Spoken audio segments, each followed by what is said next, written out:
All right, we are live. Hey, everybody. Hey, friend.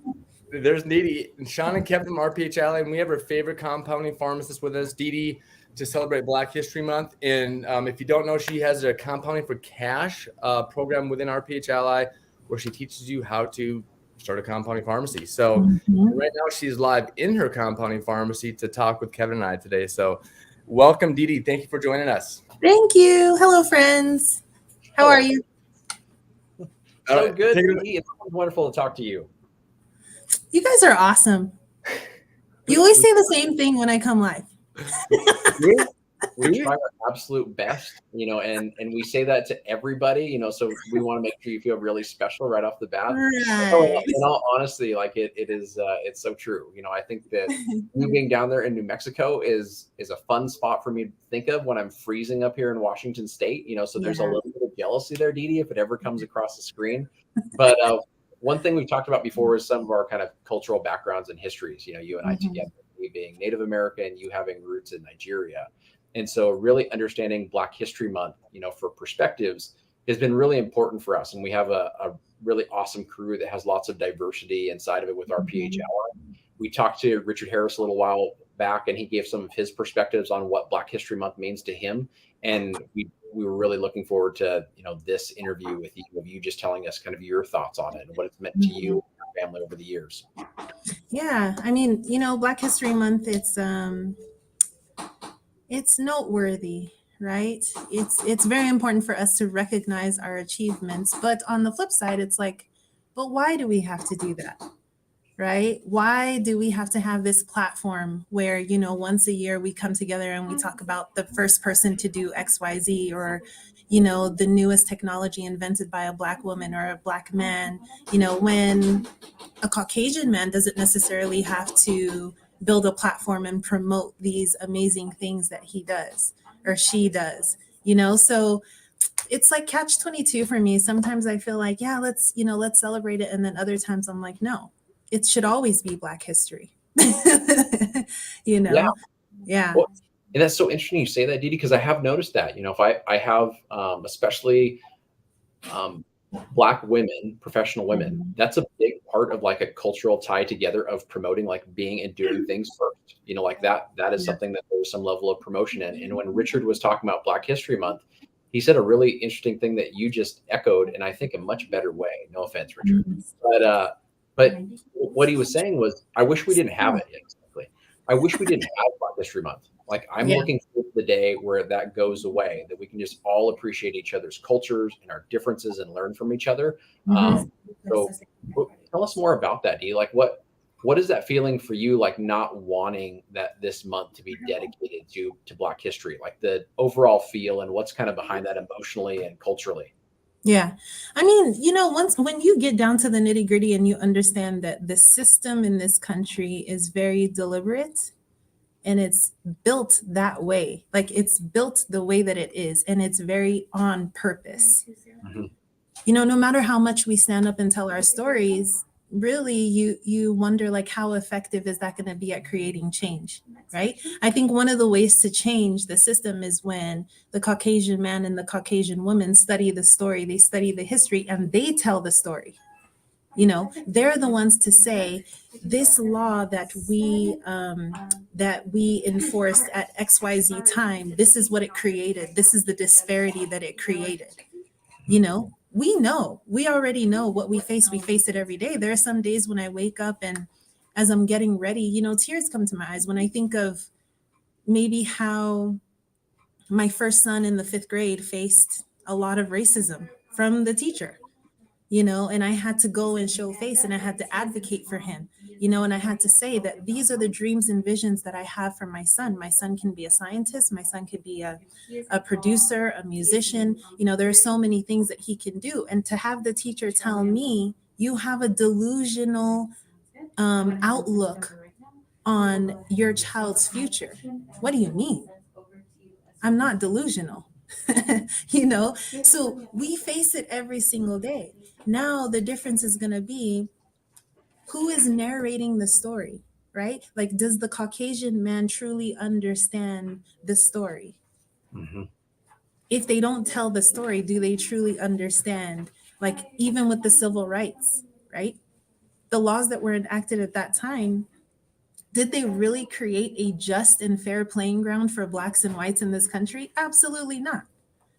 But until we have the narration and the perspective coming from the Caucasian man, there may never be any change, right? Until we have like that Caucasian man who stands up and tells everyone in his corporation, this is what we've done and this is how it's created a disparity and we need to change that. We may never see change. I don't know. That's just one perspective. I like the perspective, and I think that walking in someone's shoes is the only way to truly gain that perspective, Didi. You know, like it's tough to live an experience, you know, when you're not in that space. What do you feel like are some of the best ways that you've had your friends, family that may not be black to be able to understand what it is to be you, to be Didi, you know, in the space that you're living in, and like your son, what he's going through, to be able to really appreciate those differences? Yeah. Well, so like I'm black, like blackety black. I don't know if you've heard of that. So like everything around me is black. You know, no, I love myself. I love my people. You know, I love my countrymen, and I'm always true to who I am. You know, I'm always down for the cause. I'm always true to, and you know, not just like the mainstream cause, right? Because now we know that what the system is doing is taking what may be a very authentic cause and using it for something else, right? And twisting and turning it and manipulating it to become something else, right? So we know that's happening. So I just try to stay true to, you know, what my forefathers have talked about, like Marcus Garvey, you know, Che Guevara, even in music, like Bob Marley, Fela Kuti, you know, all these people who have always spoken the truth about what is happening in this country and also what is happening in Africa. Didi, Wow. can you expand a little bit more on that, on how you like how it's being manipulated? Yeah. I'd probably step on some toes though. You know, like for instance, when you look at Black Lives Matter, you know, as a movement, you know, it may have started off as this very authentic movement, but then there is a whole nother understanding and perspective that says that it was actually orchestrated to be something else. Okay. You know, yeah. So you know, when you look at, you know, those types of things that are happening in society, in society, you have to truly like evaluate things, you know, on a deeper level, and then just remain true to the authentic cause. That's so fantastic you say that, Didi, because I think that really evaluating, instead of evaluating a movement or a person or whatever the case may be, of really getting to true authenticity of what do you want to happen? What's the end result? Like, where do we want to go with this? And so when it comes to you thinking about some of the mentors and some of the forefathers that you've heard, you know, talk about these kinds of things, what things have they talked about that you've seen have come to fruition, and what has a really long way to go? Oh man, that's actually a good question. Thank you, Everything sis. has a long way to go. I try. No, I feel like everything has a long way to go. You know, let me just get a little bit more personal, and I'll share something that I've just gone through, that was really, really hard. So you guys know I own Olive Tree Compounding Pharmacy. I started in 2017, built a compounding only, cash only pharmacy from the ground up. And the first loan that I got was from US Bank, and it was an SBA 7A loan. I qualified for the loan after being denied by many other bank institutions. And the lady that approved me for a loan was a brown lady like me. And the only reason why she approved me is because she felt like you deserve a chance. If you were sitting before any other banker, perhaps a Caucasian male banker, a Caucasian female banker, you probably would not have gotten approval. You know, so now I'm working on this expansion project, and I receive approval for a multi-million-dollar loan. And through the process, one institution bought the other. The new institution that came in knows nothing about me, knows nothing about my project. One day, one of the representatives from this institution called and said, "Hey, we're going to order an appraisal on your land, we'll sell it, we'll take the money back, and we'll just close the deal that way, and started drafting tens of thousands of dollars from my business account, and so when I go home at night and I look in the mirror and I think, what if I wasn't a Black woman? Would this be happening? That's the only thing left to think. If you've gotten approval already and a financial institution deemed you worthy of this money to expand on this project, why would another institution come in and say, no, you're not? No matter what you tell them, no matter what documents you present to them, why would someone else, another institution, want to come in and kill the project? So it's not easy. And I can only think, like, what if my name was John Smith and I had access to the president of this institution? Would this have happened? Probably not. So yeah, we were talking about Dr. Harris, and he was illustrating some of the things that he went through as a young child, as a boy, and imagine going through that as a Black man and then multiply that times 10, and you'll get the reality of a Black woman in this country. We're like the lowest of the totem pole, the absolute lowest. So it's a challenge. It's a challenge every single day when you think, like, man, we've gone through so much, and yet, like, we're still going through so much every single day. Wow. Yeah, I mean, I think that outside looking in, Didi, on things that are happening in, like, poor Black women, in my mind, it's like, wow, there's been some really great strides of seeing leaders that are Black women that have now achieved positions of rank, in one way or another, that anybody from any cultural background would desire to have.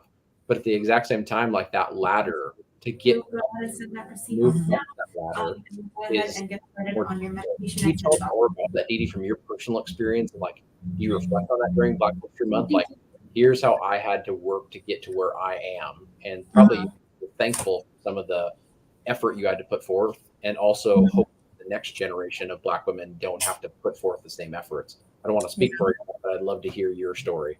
Yeah.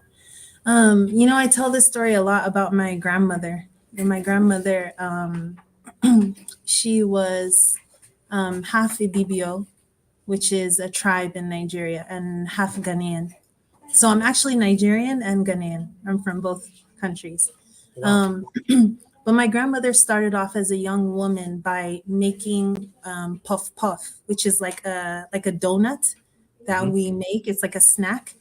And she lived in Aba. She had a hotel in Aba, Nigeria, right? So before having the hotel, how she started her business was she would make this puff puff and put it on a tray on her head and hawk the streets of the city selling this puff puff. So that's how she started, and then she grew her business to the point where she was able to open a hotel, which became notorious for hosting presidents and governors and ministers and professors and whatnot, And by the time she passed on, she was highly recognized, So that's my legacy. That's what's in my blood, So when I look at myself, I say, like, there's no reason for me not to achieve. There's no reason for me not to be successful, because it's already in me, right? And it's already in my people. You see what I'm saying? Like, it's already in us. But it's just so unfortunate that the systemic demise has effectively just broken that down, so to speak. But I mean, every stride that we take to move ourselves forward, it's it's like the step on that ladder that the next generation of, like, for me, the next generation of Black female pharmacists coming, they get to take another step on the ladder, I mean, I was looking at the statistics. 7% of pharmacists in this country look like me. 7%. So out of 100, you're only going to see 7 of them that look like me. I've had customers come into my pharmacy and ask to speak with the pharmacist and not believe that I am the pharmacist, let alone the owner. you know? So yeah, I don't know. When it comes to, this Black history, I just feel like we have a long way to go, we have a long way to go, and I truly do feel like one of the ways that we can start tackling some of these issues is when the narration is coming from a different point of view. You hear us all the time, you see us all the time, right? But now, like, someone else has to tell the story. Someone else who is inside the system needs to start telling the story. There's this cool podcast I listen to. It's called Black History for White People. I don't know if you've heard of that. And I don't know if I should even be giving them a shout out, but they're amazing. It's because it's two white guys who do their research and they come to tell the story of Black people in America. That's how much he gets per day. Interesting. Yeah.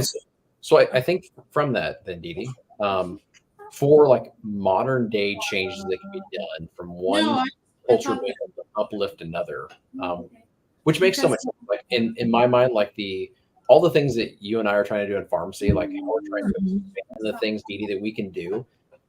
Champions that have to be there are not just pharmacists. Like we need to make sure that the executives and MDs they're supporting all the next efforts we're making, because we can't just advocate for ourselves, right? And you said it's really the white leadership individuals to be able to understand those stories. What things have you heard, like on that podcast or others, that you've seen enacted by any businesses that you've been around? Like, have you seen people doing things you've been like, that's great. Like, I love seeing these little small fractures in the lining that we can see some opportunities of us working together. I mean, for me, some of the things that the NFL is doing, in particular, are always of interest, of trying to involve more Black coaches, to do those kinds of things. But what things are you seeing, Didi, I guess, from that podcast or any other experiences you've had, that these are the right moves being made, that you feel like this is why Black History Month is working? Yeah. I think when it comes to that podcast, like, even just listening to a white man's voice tell the truth, like, that to me is so, like, it's so settling, just hearing two white guys, and I think there's a Black woman there on the podcast as well, but just hearing two white guys say, we were taught this, we were told this about Black Wall Street, Tulsa, Oklahoma, about the civil rights movement, about Angela Davis. We were told this, but that's not true. This is the truth. That is so incredible. So they need more listeners. They need more viewers. So what is being done in my community? We actually just had a Black business forum here in the state of New Mexico. And it was in Albuquerque, which is like the biggest city, if I'm not mistaken. But it was cool because you had all these Black businesses come, and then you had all of these resource partners, come as well. So you have like the SBDC, the SBA West, all of these resource partners come with their resources and all of their information to give to Black businesses, and so that created like a collaborative effort. And this is the first one. And so it's something that we hope to do every single year. But, having these forums and platforms where we can come together and intermingle, I think, that's a good thing too. I won't really comment on like what's happening in like the NBA or NFL, because I feel like that's a whole nother world. Another space there. Now, so speaking of something you're very dear and near to your heart, what's happening in the medical world, Didi? Like when we were talking to Richard about these same kind of things, like what he experienced going through training, what for you are you seeing and experiencing going through training, in your kind of medical upbringing, and what are you seeing inside of the medical world right now that we should be more aware of having a Black pharmacist being our pharmacist? Yeah. In the medical world, that's a bit tricky too. If I were to break it down and just talk about New Mexico, it's unfortunate that in New Mexico, we have a lot of our providers that are leaving the state, because of some political issues and whatnot. So we're really seeing, the provision of healthcare just on the decline in the state of New Mexico, Wow. So You know, the best that I could do is just give opportunity. You know, give opportunity to my technicians, to my interns, invite people in. I host a summer camp for young kids, and I try to focus more on Black and brown kids.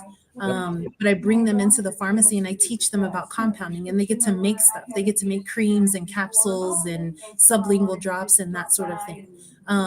You know, and hopefully that kind of sparks something in them that, wow, I never saw myself as a scientist or a pharmacist or a compounding pharmacist. But after taking this summer class, this is something that I want to do, you know? Yeah. So, yeah, you know, medicine is tricky. Medicine is tricky, but I will say that it's very important that when a patient walks in, and let's say, you know, it's a Black woman who is a patient and she sees someone like me, you best believe that she will probably get 100% better care than seeing a white male OBGYN or a white male primary care or a white female, you know, psychologist, you know. So there needs to be more providers like me out in the field, you know. But in order for that to happen, there are so many other things that need to be figured out.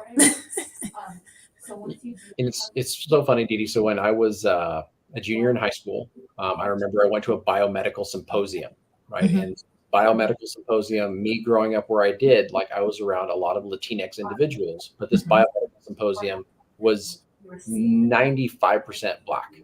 Mm. Amazing, like just to be surrounded by so many students just like me, wanting to Mhm. learn about advanced sciences. Every single speaker on the stage was Black and brilliant and teaching us all about neurology and neurosciences and Yeah. advancement in medicine and technology. And it was really just inspiring to see, you know, people with different cultural backgrounds all in one space.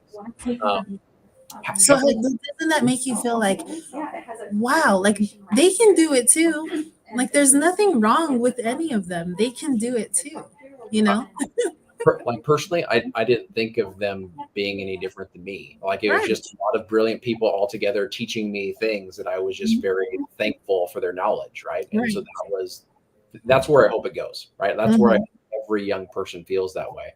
Mhm. But kind of in the meantime, as we're trying to expose more people to those kind of opportunities, you know, Mhm. what other things can we do? I mean, I'm even talking about RPH Ally. What other things can we do, Dee, to be able to bring in more people of different cultures? You know, this is Black History Month, so you know, Black young students to be able to Mhm. be exposed to, you know, our leadership on our team that are Black Mhm. and can relate and connect with them. Yeah. So I think, you know, that there are a lot of events out there, you know. So in your community, like out in Washington, like seek out those events. Like be very purposeful in finding what is happening during Black History Month. Call the Chamber of Commerce. If there is an African American Chamber of Commerce, call them. Get their calendar, get their schedule. Um, you know, if you're into banking, where are the Black banking institutions? You know, who are the presidents and vice presidents of these institutions? Sit down and meet with them. You know, ask them for their statistics. How many Black businesses do you actually give money to? You know, um, when it comes to pharmacy, you know, Mhm. go to any pharmacy events, maybe in the state of Washington or, you know, throughout the nation, APHA and, you know, all these events, and seek out conversations with Black pharmacists, you know. But I think, you know, all in all, it's just about being intentional, being purposeful. Like I want to create equality. I want to level the playing field. I want to be involved in the Black community, you know. Do it. Just do it. I, I love that. Sean, any other questions? I know we're keeping Dee Dee overtime, and I knew we would because we love Dee Dee. But any other questions for Dee Dee, and then giving Dee Dee the mic to be able to sign us off on the importance of Black History Month and all the connections you've made. No, no more questions, Didi. Thank you so much for opening up today with us. I mean, this is I know Kevin speaks of his Native American background. I don't have that. I'm your white Caucasian male, so this is great for me to sit and listen and soak this up. Yeah. You know, I just crushes my heart that you had to do that for your son. You know, that's Mhm. and when Kevin said, you know, you got to walk in your shoes to understand that. I mean, there's no way I could walk in your shoes to understand that, right? So Mhm. let's have a lot more conversations like this. I think I like your idea of like, what if we did something like this in March and then in April and then in May? That's just where maybe we can just get out of this box of Black History Month, right? Yeah. And it starts with one book, Sean. You know what I mean? Like, Yeah. it just starts with being intentional, like going to the library and saying, I am going to read a book on, you know, about Marcus Garvey. Like, just get the book, go home and read it. You know, like that's a good start for anyone. Anyone can do it. It's a public library, you know, it's free. You know, that's a good start. Just open your mind to like a whole nother world that perhaps the person has never been exposed to, you know. Awesome. Mm-hmm. Well, thank you so much. Let us sign us off with anything else you want. Yeah, no, I think this is good. I'm so proud of you guys. I love RPH Ally. It's an amazing space where we're, you know, pharmacists are coming together, advocating for the profession of pharmacy in all of our different fields, all of our, you know, different specialties. But, you know, pharmacy is at the forefront of healthcare. That'll always be my motto when it comes to pharmacy. You know, and thank you for also holding space for a Black woman like me. To not only represent myself and my community, but also to show that someone like me can do what I am doing and be successful. So thanks. Love it. You're welcome, Didi. You know, we it's such a pleasure to have you on every time. So Yeah. we'll be talking soon. All Sounds right. good. Hey, everybody. Thanks for tuning in.